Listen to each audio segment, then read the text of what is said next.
Headphones on, baby. Headphones on. Check. Check. Mate. Can you get over this beard? That is a beard if I've ever seen a beard, baby. I need to actually like trim up the It's gnarliness.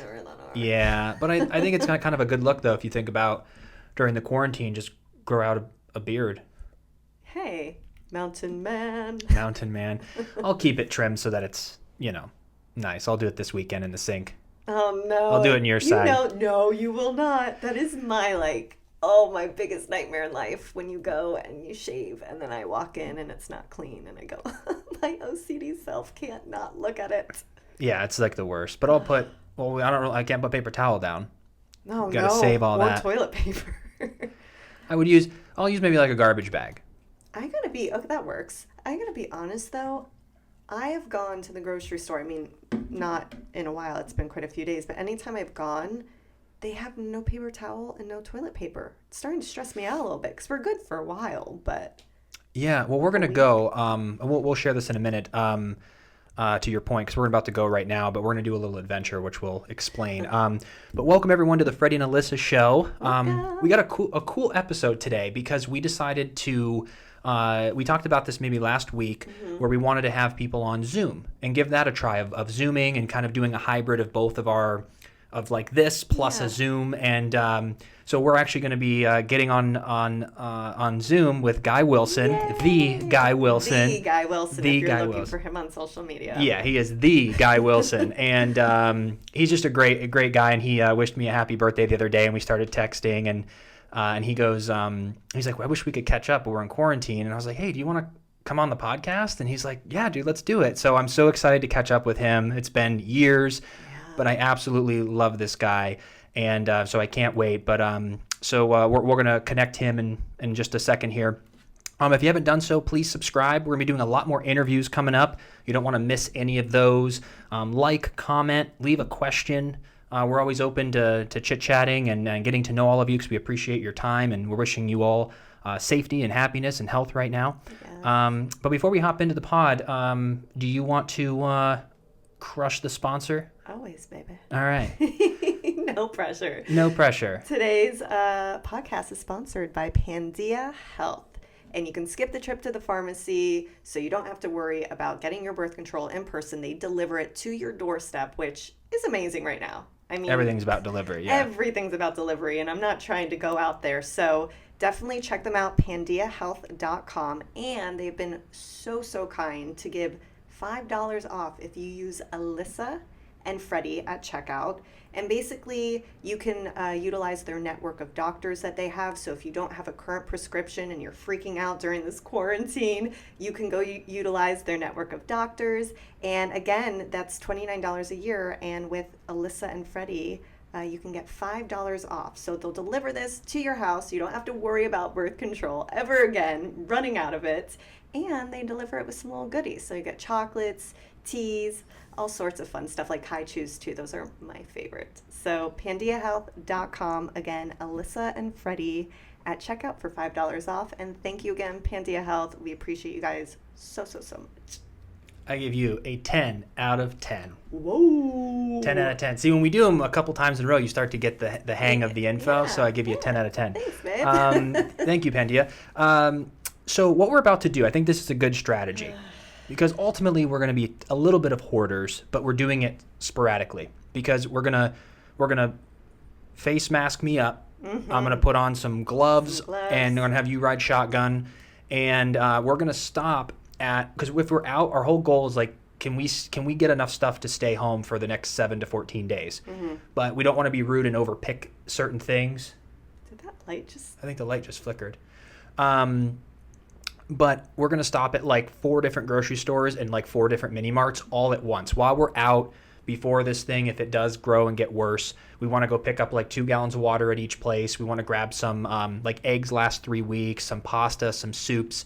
But we don't want to fill up our car. You know what I mean? It's a little... We're not trying to hoard. No, we're just trying to get enough for us for 2 weeks so that we don't have to go out again because it just seems like everything's getting more and more shut down and we don't want to go out every 3 days.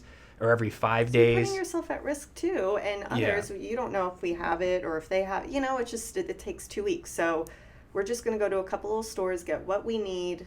Again, not hoard anything. Yeah. And if we could find some paper towel, that would be bomb diggity. Yeah.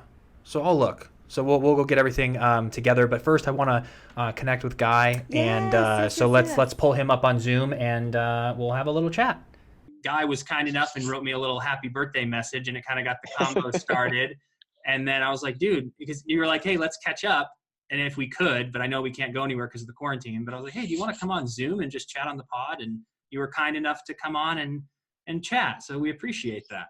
Well, of course, and you make me sound so modest. It's not so much that I was kind enough. I was thrilled because I tell you what, man, there's nothing going on my side. I've just been hanging out, and so to be able to do something fun and something inclusive to our collective fans like this, while also catch up with you and Alyssa, it was a treat. That was like the best news I'd had in a little while. So thank you for having me. Of course. When's the last time we saw him? I think it was at Studio Cafe. Remember, you were at CrossFit working out? Yes. Yeah, Jinkies, yeah.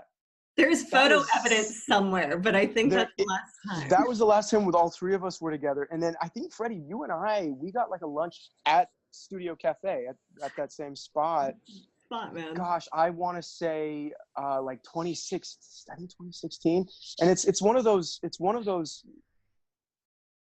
interesting, like I don't know if the word is dichotomy, but to where it's like I don't feel like we've been disconnected because we've always been connected on social media. Like I feel like, I mean, I know for a fact, like I know what's going on in your life, the both of yours lives, and yet this is the first time we've been able to speak, and it's not for lack of want, but it's just sort of the new normal in the age of social media, and so all of which is to say, I'm grateful that we're here right now, so to speak. We're here right now. So, yeah, no, I think it's good. I think a good thing from this quarantine is that maybe it'll get people to connect more, because we're almost forced to, in the sense of like, because I know I'm the worst. Like I'm terrible when it comes to connecting. Like I'm more just like on social, like DMing people is like my way of connecting. Right. But it's if this whole thing's like forcing people to like go outside, even though we're not supposed to now, and it's like forcing people to Zoom and connect and have dates like with people across, like we have all these friends in Ohio and Florida, and never thought, why don't we just hop on Zoom and just have dinner and eat together and act as if we are together? Like, why haven't we done that? So this is almost sparking a way to connect with people even more in an odd way. You know, it's oh, go ahead, Noah. Listen, sorry. yeah. No, I was going to say it's crazy. I got a text message this morning for our friend Andrea, and it was an invitation for her birthday party, and she lives in Washington, D.C., but she just wanted to get everyone on a Zoom to say hello and hang out. And I'm like, that is just so crazy. Who would have thought? It's going to be the new norm. I've been seeing, and I've been seeing too, just in some people's Instagram stories that people are having like Zoom happy hour, and you'll have that Brady Bunch type grid where you've got like 3, 6, 9 faces, and everyone's sipping some wine and still connecting as if it were the real thing. But still, it's better than nothing. And to what you were saying a moment ago, Freddie, I think another thing that certainly has arisen for me these last couple of weeks is just a sense of gratitude, that A, that there is the technology available to connect, and B, that it seems to me that so many humans, certainly Americans, but just humans around the world, are going to such lengths to check in on one another and to make sure that everyone is provided for, because they're from an economic perspective, everybody's getting hit hard, and so many people are out of work, and there's just so much uncertainty financially. And I have just on social media and then in some of the phone conversations I've had, I've experienced nothing but kindness and compassion and generosity, and just a goodwill toward one another. And again, it's like there's just so much calamity, and irrespective of how you agree with how this thing is being handled, the fact of the matter is I've only ever seen individuals sticking up for individuals, and that gives me a great sense of hope that as a society, it'll be okay. It's going to take a while, but it will get better. I don't know when, no one knows when, but it will get better. Yeah, and I think we're going to see how strong we all are once we do get back together, just to see, unfortunately, the fallout of the of the jobs. Yeah. You know, I think people are going to be in such a tough place. And I think like as actors here, we're kind of used to the no job for a while, save up money because you're going to have no job soon. And then, you know, right. But it's not traditional. You know, I think a lot of people live paycheck to paycheck or every 2 to 3 weeks of, you know, so that's why I just say my heart's always going out to those people who are going to need the help. And I think everyone's going to come together as a country because we're going to have to help everybody out who's in need for health, for finances. And so I think the tragedy will turn into something great when we come out the other end of it. I think they're just, you know, by nature of the goodness of the human spirit. I mean, we'll be due for a wave of altruism. And I mean, like, you know, like we're, you know, the three of us, we're just, you know, little babies, but in thinking historically, like following, you know, World War II, you know, our country, you know, there was historically, you know, like a wave, like a full decade of just good humanity, of compassion, and with it, strong economic growth. And so, look, I'm not an economist. I'm not a financier. I'm by no means an expert, but there is plenty, I think, to be optimistic about in the big picture. I think, now that being said, it is paramount that we as individuals and we as a society exercise responsibility and diligence, that we respect the science, and that we respect, you know, the mandates of our leadership and practicing, you know, good health and social distancing, which sucks, but it's necessary. And if, you know, we adhere to those things, you know, then all, you know, this will pass with hopefully as small of ramifications or consequences that could be. Yeah, I think so. Yeah. And what do you think about our industry? How about for you personally? Is there anything that's going on project wise, or how do you think our industry is going to bounce back or be affected? Sure. You know, it's, well, I'll talk about, you know, the industry as a whole. I think, I think that was very astute of you, Freddie, to talk about how you and I, particularly as actors, we are emotionally accustomed to, you know, to having these feast and famine periods. And as a result, you know, those among us who pay attention, we know that, you know, what we must save up, right? What's devastating to me is to realize that it's the workforce on the other side of the camera, you know, the people who make this stuff happen, the people on set, the carpenters, the grips, the gappers, the electricians, the DPs, you know, that is going to become a completely disenfranchised, I'm not sure if I'm using that term right, but a workforce that is going to be completely displaced. And, yeah. And that's difficult because, well, I mean, I can't even begin to speak, you know, to the calamity that they're enduring right now, the uncertainty. Now, from what I understand, just in reading the trade papers, you know, it's, you know, I think our industry is going to be shut down for as long as everything else is shut down. Now, the good news is that I'd say, and I don't mean to employ too much gallows humor here, but after death, I'd say entertainment is the next most recession-proof industry. And so there will be a revival of the entertainment industry. It will happen. I don't know when. And to your other question, you know, personally, and thank you for asking, I did have something lined up. I booked this really, really cool role on this new show for NBC's new streaming service, Peacock, which has yet to be launched. It was slated to be launched later this year. And I booked this really fun role on a period piece show. On a what? Period. A period piece. Period It's set in the piece. the 70s and 80s. And Ooh, fun. yeah. It's called Angeline, starring Emily Rossum, and super. It's just such a high quality project. So, and we were supposed to begin filming next week. And so that's obviously, No. you know, they've been keeping us posted, but it's, you know, it's on hold. It hasn't been, you know, canceled or anything like that because they're already, you know, they're in production, but I don't know when that'll happen. It'll, you know, God willing, it's still going to happen, but it's just total uncertainty right now. So, well, congratulations on the role. Oh, thank you very much. Yeah. Thank you. Yeah. It was a nice, there was some really great news, and then the news all, you know, with everything else got really bad a few days later, but it was nice to like get like a good win recently. So yeah, thank you for asking. Yeah.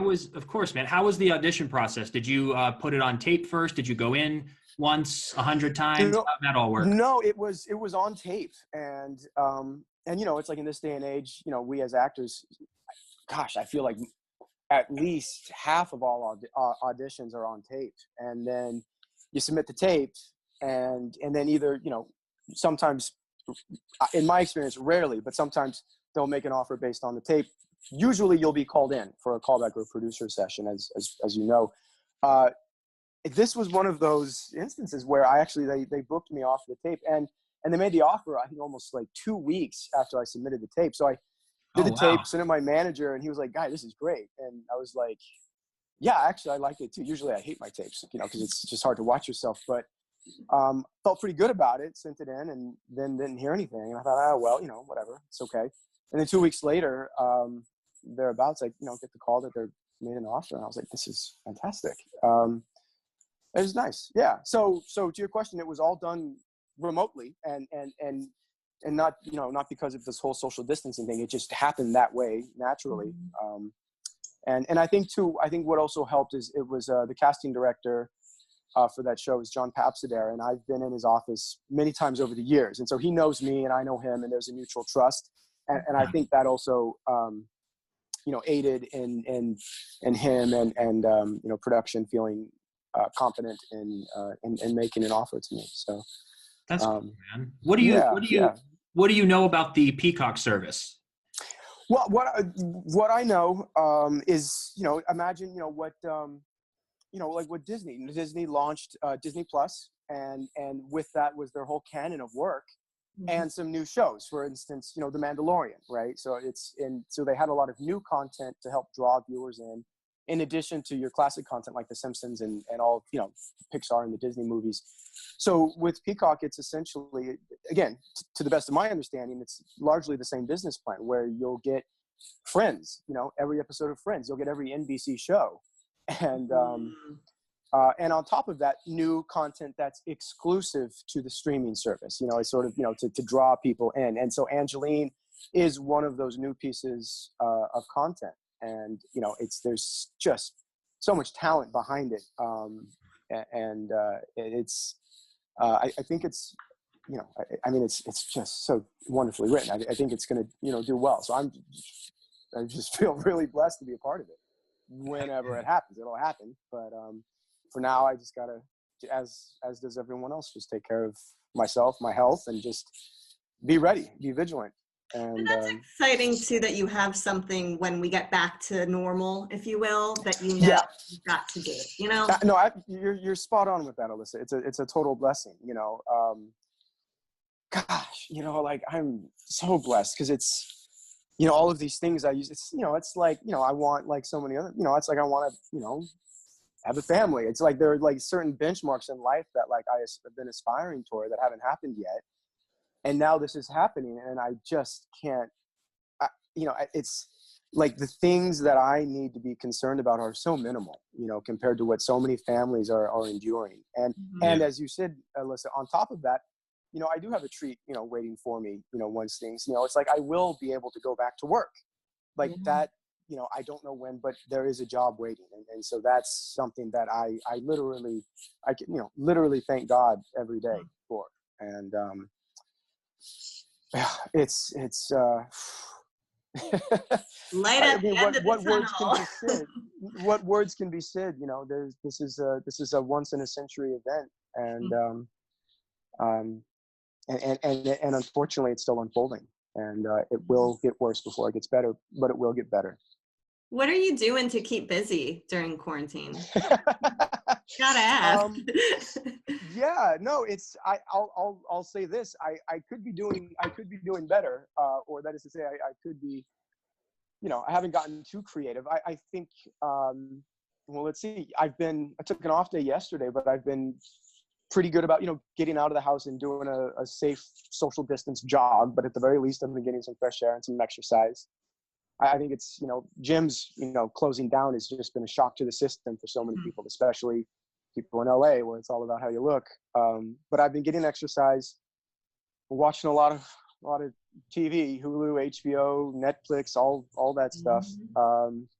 Reading more, which is great. Playing some chess, which has been fun. And I've been getting my butt kicked, but it's still been good to get back into that. And oh man, cleaning. I'll tell you what, man, like I've never lived in a more cleanly apartment. And, so good on me for that. And quality time with the cats. I think the cats are excited that I'm home as much as I am. Aww. And then just talking with family, before connecting with you this afternoon, my brother gave me a call. He's on East Coast time. So he gave me a call about 2:00. He was walking home from work, and Monday through Friday, he gives me a call every day at 2:00, and we just touch base and, that, and then talking to my parents and my sister. And, it's just to what we were speaking about earlier, just experiencing this newfound, newly remembered gratitude for the fact that we do have so many people in our lives. And perhaps, we've been neglecting one another, not in any kind of a negative way, but just, it's just so easy to get wrapped up in self. And I know I'm guilty of that. And now when everything shuts down and you realize what really matters, and that's family, it's human connection, and it's compassion, and it's service, and being of service. And so there's just, whether you want it or not, there are a lot of lessons, life lessons, spiritual lessons, emotional lessons that I think one can really dive into and make the most of. And, whether one decides to do that is entirely his or her choice. But I know that if nothing else, I can, I can be constructive in this period of isolation. It may not be material constructive, but just emotionally and spiritually constructive. That's one thing I really want to get better about, because I have no excuse not to. It's just meditation. We're locked in. We might as well, set up a daily meditation practice, a daily prayer practice, something to really just stay centered, and not let our thoughts, for me, I'll speak to myself, not let my thoughts get the best of me, because I have a very active imagination, which serves me in work, but does not serve me when I'm all alone. So, doing just the little maintenance things like that. Sorry, that was a long-winded answer. Alyssa. No, I love it, dude. Yeah. So, well, thank you. Thank you for asking. Yeah. How about you two? How are you two doing? Very good. I mean, same minus chess. But I would love to play chess, to be honest. That's my favorite game. The thing that's keeping us sane is that we do have our podcast. So we've been putting up podcasts. We want to start doing more, to have that sense of connecting, learning, and also having a sense of fulfillment and accomplishment by the end of the night. If I do some push-ups, walk a couple miles, like you said, social distancing, but getting outside, at least I can go to bed and go, well, I worked out a little and I accomplished something that's building towards our ultimate goal. Helps me stay sane. So I feel very blessed that we have the internet, because in, me in the acting industry, being unemployed right now and the auditions being shut down, if we didn't have the internet, it would be a lot more lonely and sad, in the sense of like, well, what's the you're just waiting around. So at least we can be productive. So that's really good. And to touch on your point too, I wanted to bring this up, is your, and I'm curious how this is going to be such a learning experience, because I think we all got hit with social media in 2010, 12, 14, 15, and then it started really impacting our lives. And I almost felt overstimulated, to where I was getting so much stimulation in life, in work, every platform, constant stimulation, that you almost, at least for myself, felt myself distancing myself from people, because I was giving all my energy to all the stimulation throughout the day. And then interesting enough, today you DM'd me and you're like, hey, I'm going to stay off Instagram today. And I was like, I haven't, by the way. I haven't. I've been on it. You've been on it. I already fell off that commitment. But yes, that was my intention, was to take a break from it. But sorry, go ahead. But to take a break, I think that's what this is also teaching us, is like, don't stimulate yourself with nonsense for 3 hours. Yes. Call a friend or Zoom, or go to dinner with a friend in DC through Zoom. Like, spend the stimulation with deeper, meaningful connections with your fans or your family, rather than just mindless stimulation that drains you. There's days that I'll lay in bed at 8 o'clock, be like, I'm so drained, but I didn't do anything, but I was on my phone all day working and being stimulated. So this is almost reorganizing our social media. of where It's we're spending forcing our us, time. absolutely, it's forcing us to elevate our self-awareness, you know, because the way you articulated that about just the overstimulation, I could not have said that any better, and I so relate it, as I'm sure so many people would relate right now. But to employ like a sense of self-awareness, to be aware of how we're spending these previously like unseen massive amounts of free time. You know, it used to be all we wanted was free time.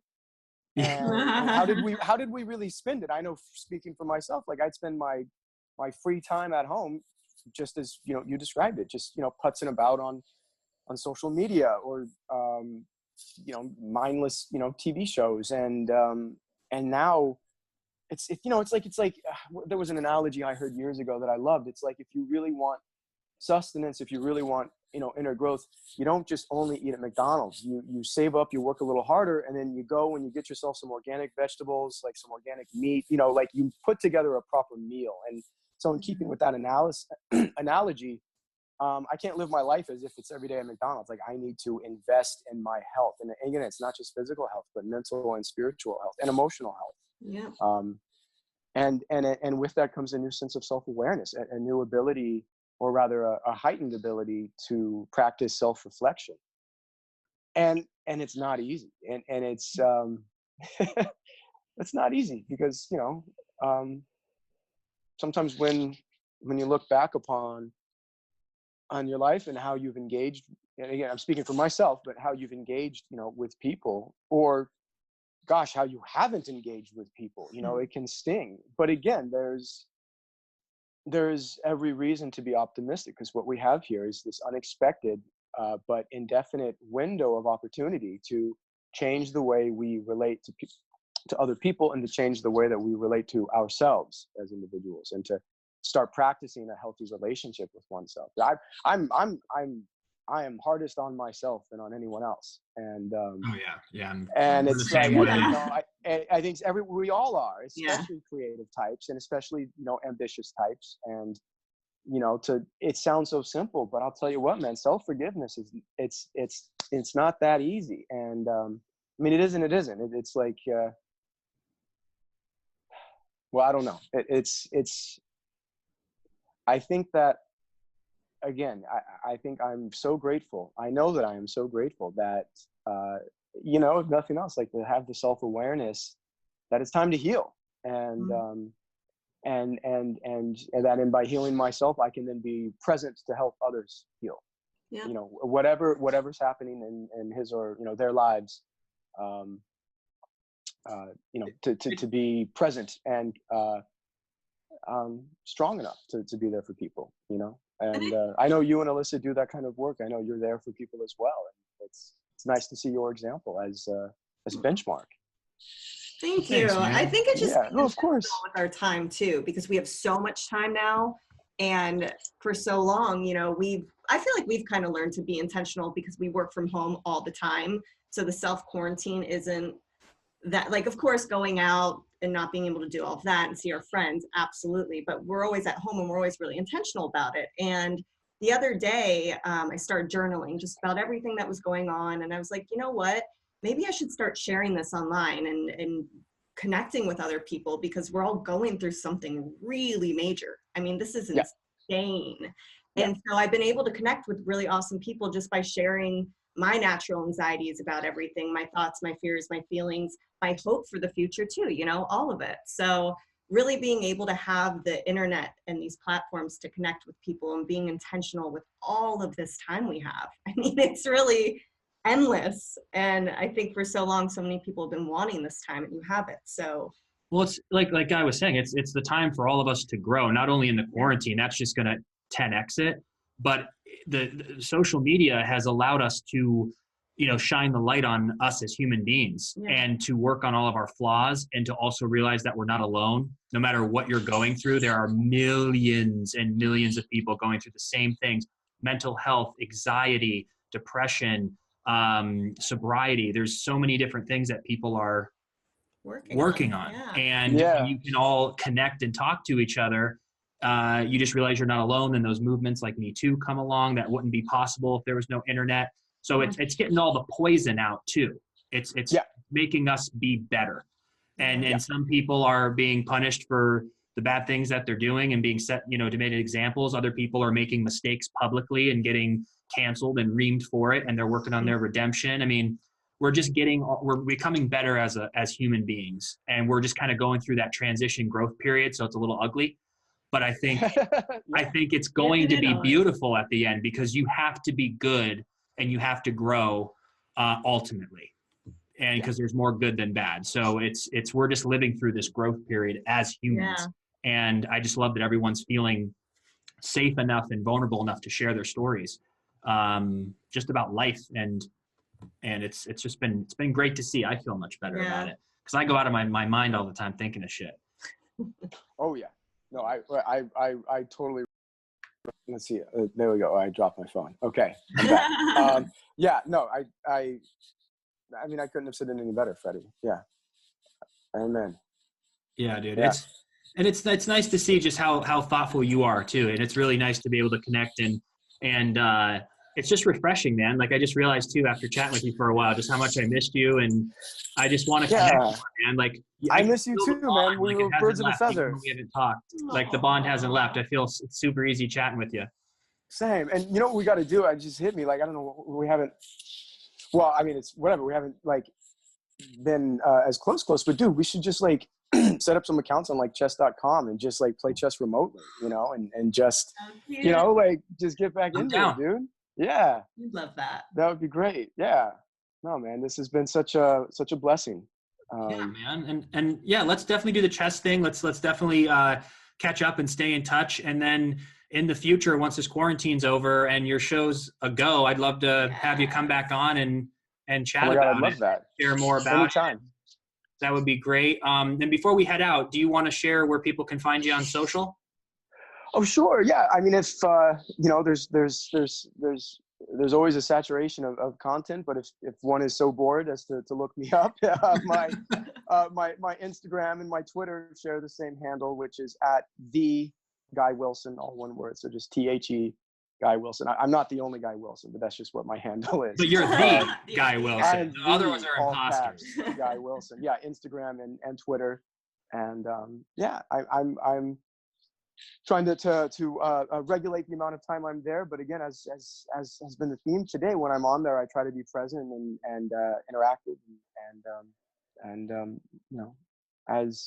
as loving as one can be. And so, to anyone who wants to come check out my account, that would be a privilege for me. So thanks for asking. Great. Yeah. Awesome. Yeah. Awesome, dude. Well, enjoy your quarantine, enjoy your run if you're going to go today or tomorrow, whatever. And it's so good to see we'll connect you. soon. It feels like you're right here, honestly. Yeah, you too. Both of you. Thank you.